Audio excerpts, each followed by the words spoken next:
Welcome to As You Hike It. This week I've got my little brother Glenn joining me, and we're doing a hike of Pukaskwa National Park's Coastal Trail. We're going to spend 5 days and 4 nights in the forest. We're not doing the full trail, but we are going to be hiking over 65 kilometers. This is a trail that I've had my eye on for years, and I've been hoping to get to for a long time.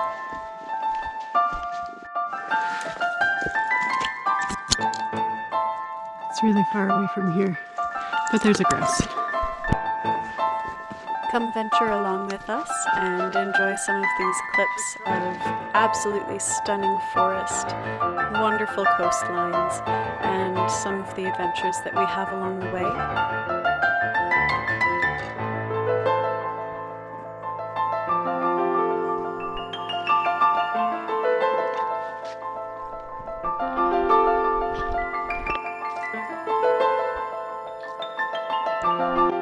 We are in Pukaskwa National Park this week, and we've been on the trail for about 2 hours now, but we did have our first whoops of the trip. We had a set of camp shoes, jump ship, from Glenn's backpack, so we just backtracked the trail for 10 minutes to see if we could find them. We found no trace of them, so we're returning to where we left our packs. Our food was in the bear barrel. And so we're just getting back to where we left our packs. So we each will only have one camp shoe or one water crossing shoe for the rest of this trip. It's not a loop, so hopefully we can find our shoes on our trip out on the final day.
Our first day of hiking was nice and short.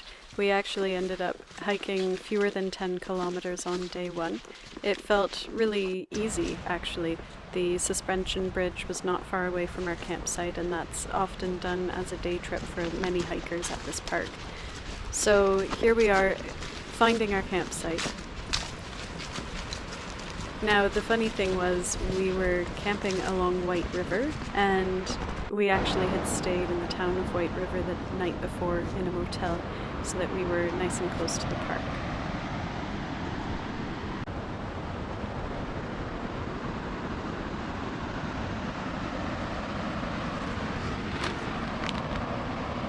Look at this amount of jerky. I think the main challenge of this hike will be to see if the two of us can really consume this much jerky without getting sick.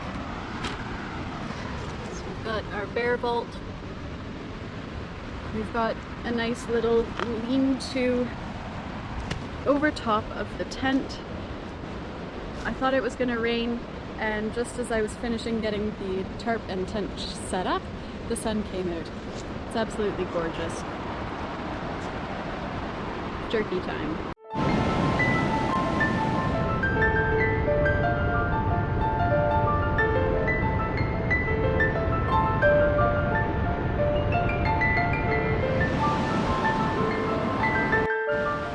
We made it to camp so early, we did all the camp chores and set up so fast, and we still had so much daylight and it was still far enough away from supper time. We kind of didn't really know what to do with ourselves, so we went back to the suspension bridge without our bags on and just spent some time staring at the water. It was so mesmerizing and it was so awesome.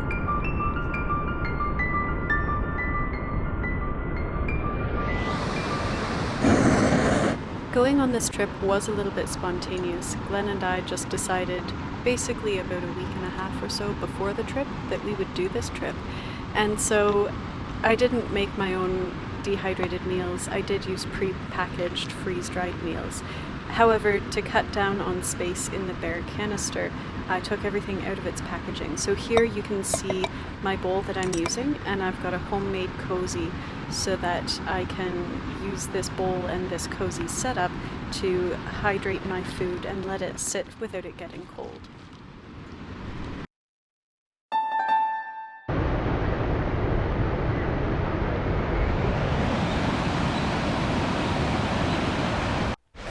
All of the campsites that we stayed at had lockers much like this. These are bare lockers. Now this one was especially wonderful in our first campsite because it had this barrel supplied in it, which was rodent proof. It's day 2 in Pukaskwa National Park. We woke up around 7 this morning, had a nice relaxed breakfast and packed up camp. It's about 9:30, we're on the trail now, but we also spent a good little moment this morning watching 3 otters playing in the rapids by our campsite. It was such a good way to start the day. We've got some sunshine now, and I think we're ready to hit about 12 kilometers, getting to Morrison Harbour, which is our next campsite.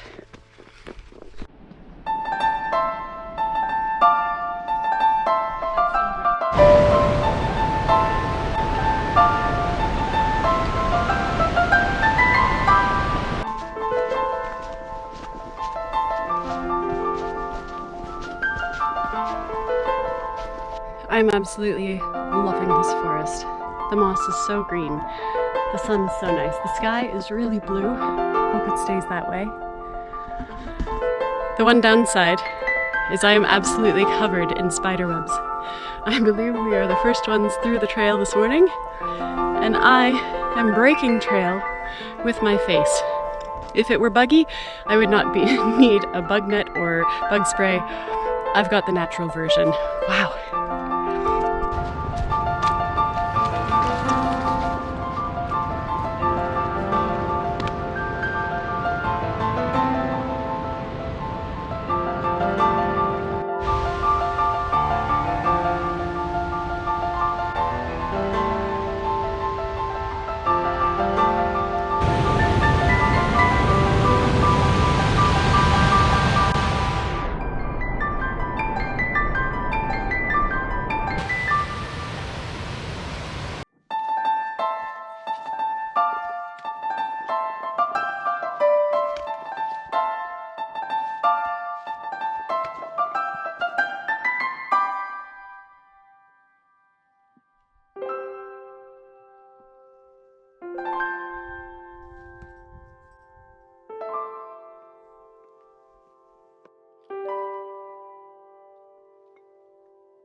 and actually the point that's right across from here, you can see that's where our campsite for our final night of the trip is actually going to be.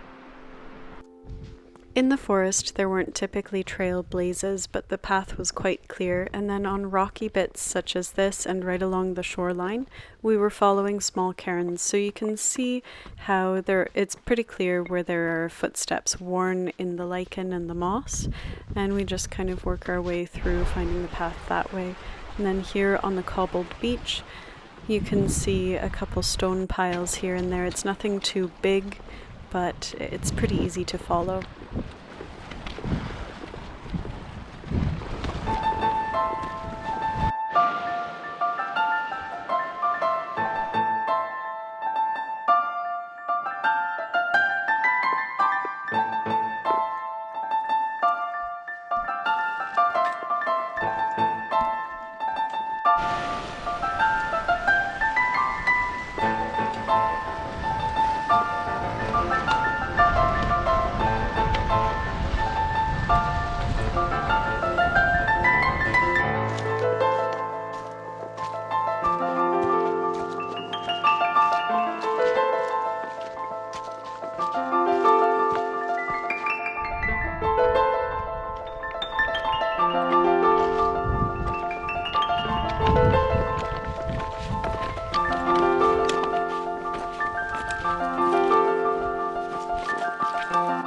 This is Shotwatch Cove, so we are getting close to our campsite for the night, but I definitely misremembered at the beginning of the day. We did not cover 12 kilometers. We covered more than 17 kilometers total in day 2. So by the time we finally got into Morrison Harbour, we were pretty done. My ankles were quite sore. I didn't even get a video of the campsite, but this was the lovely beach that we had. We started day 3 pretty slowly. We really had to watch our step because it had been raining through the night, and so the ground, logs, rocks, everything was quite slippery, especially in the out exposed areas along the coastline.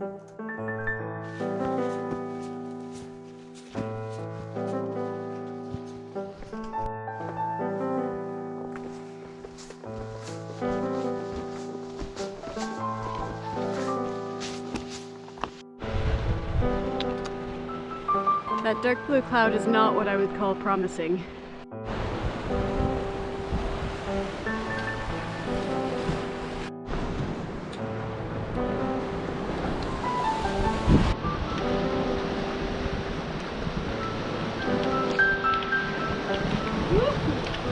An event that took place right before this clip was we had to climb down a couple meters and then come into this crack in the rock.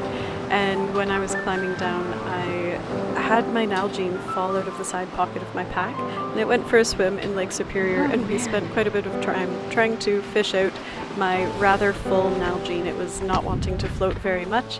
I clearly needed to keep hydrating more, and fortunately it was fine. I got the Nalgene back, but I definitely didn't take the time to pull out my GoPro to capture the moment.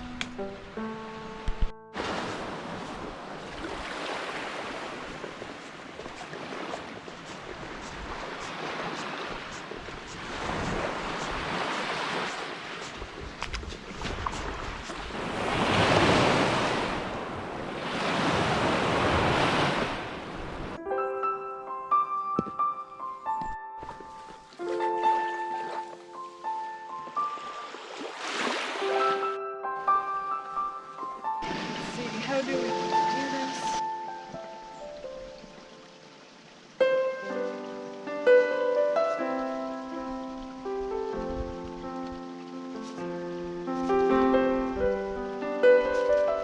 There we go. Aha.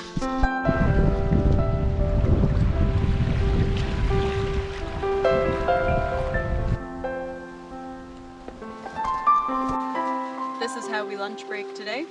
On a bridge. We've got shoes and socks airing, and we haven't seen any human, for more than 24 hours, so we figure we're unlikely to get crossing paths with other hikers. Glenn is doing an inventory of what's left of the jerky. As you can see, lots. lots is left.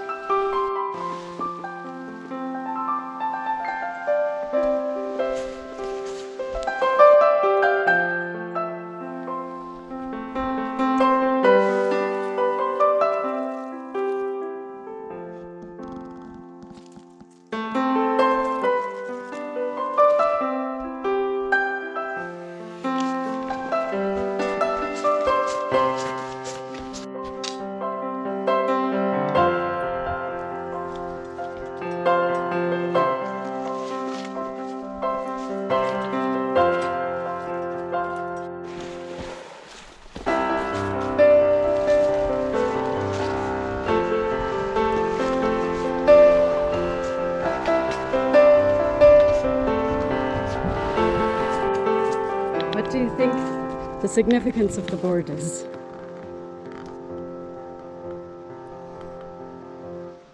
Maybe it's art. It's its own little desert here. As we approached Oiseaux Bay, we came across this really, really cool inland sandy beach, and it had very small plants, lots of mushrooms, and lots of moose tracks as well.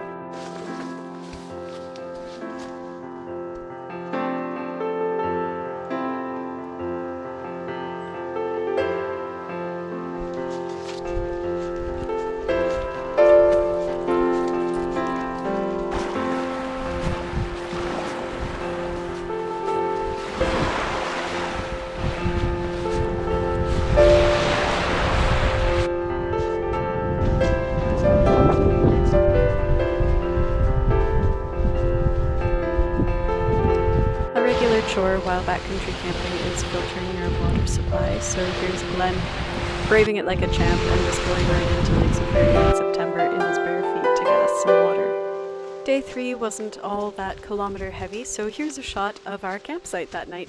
I've got a tarp set up over the vestibules just for some added shade in case of rain. Here's our main campsite area, table for cooking on, which was great.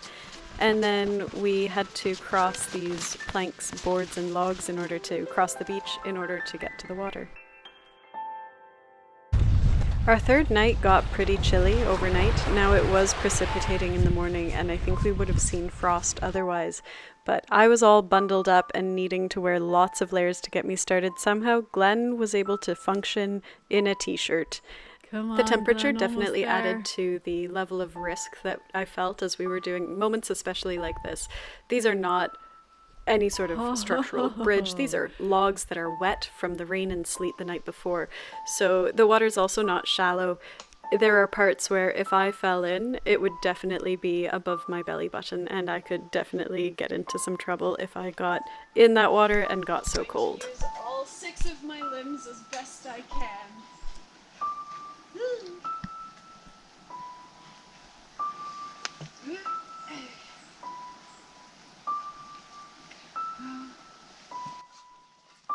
It's this part that gets most sketchy. Okay, that's a no-go. Because this is also where the water's deepest.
Okay, Nalgene secured.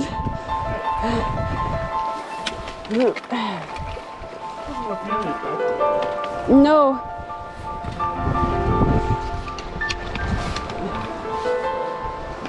And I'm amazed that it's so much more calm than yesterday.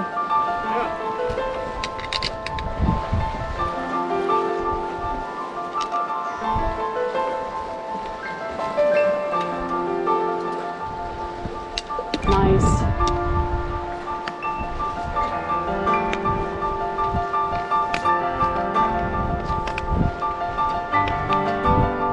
Okay. So far the rocks seem more dry as well. I'll try not to be lulled into a false sense of security again though.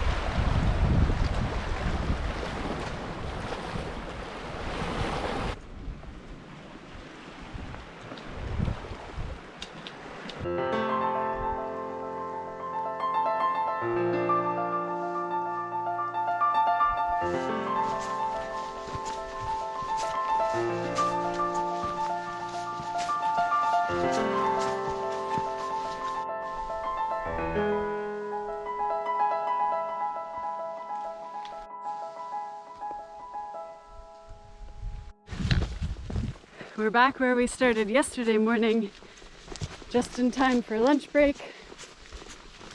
How was our time today? 3 hours, 13 minutes. Decent.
Willow River. Not much further to camp now.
It's our last morning at Pukaskwa.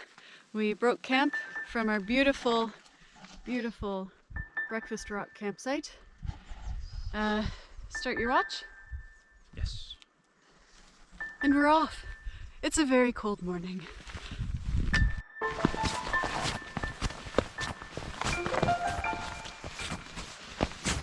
We're just a couple minutes out from our final campsite. This morning has been absolutely frosty. It's been so cold. It actually took us a lot longer to pack up camp this morning because, well, for me, myself, my fingers were getting so cold so fast that I had to keep taking breaks of what I was doing just to warm them in the crooks of my knees. So I just started hiking at my cold hiking speed, which is very fast. So I lost Glenn. I'm just waiting for him to catch up. Although our final day was very cold for me, I couldn't have dreamt of having better weather. It was so clear, crisp and sunny, and honestly, once you've got a good hiking pace under you, you warm yourself up. But I did stop in every sunbeam that I could and took a moment to just enjoy every little bit that I could. I'm always sad to leave adventures, especially on such a nice day.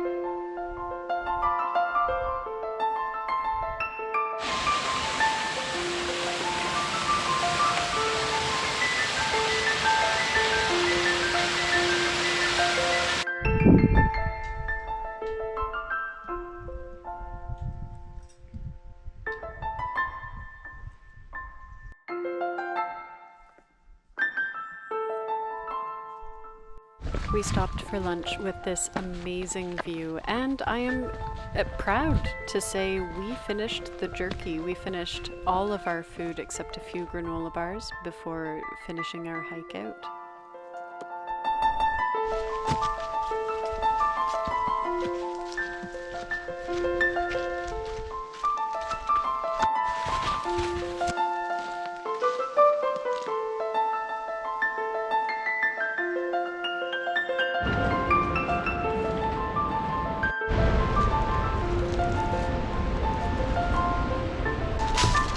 So keeping in mind that I have been eyeing this hike for a number of years now, I had read a lot of trip reports just talking about how brutal and rugged the trail was. I was quite surprised to find so much in the way of infrastructure, boards over muddy patches, but also a lot of wooden bridges, that set of wooden stairs, not to mention the 2 suspension bridges. I actually was quite surprised that we didn't have to do any water crossings. Most of the time, even though sometimes it was piles of logs, we were able to cross without getting our feet wet, as long as we were careful. I would definitely do this trail again in a heartbeat. I'd go next week.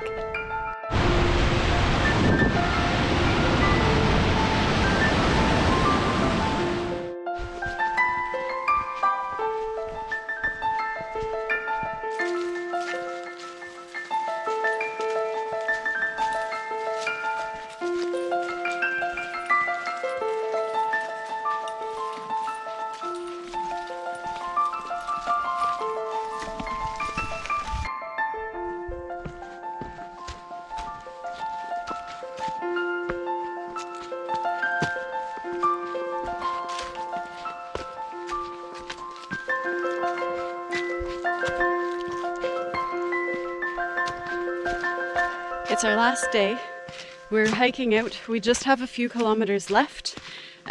We finally saw a human at the suspension bridge over White River. It was the first human that we have seen in 96 plus hours. We've seen a couple more humans since then, and we've been able to hear distant rumblings of engines So it's kind of a gradual re-entry towards civilization. But we are now on the path where we suspect one croc and one flip-flop jumped out of Glenn's pack on our hike in on our first day. So we're just kind of picking our way along. I'm trying to hike slowly, looking for the croc and flip-flop pairing. So far, no luck. They are a very vibrant black.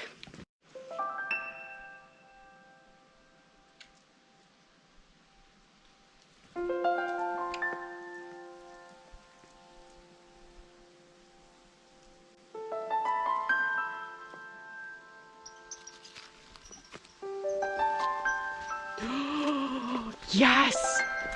They're here! Oh my gosh. Oh my goodness. Yay! Oh. Well, they've had their own little adventure. Oh. Okay, now I need to find Glenn.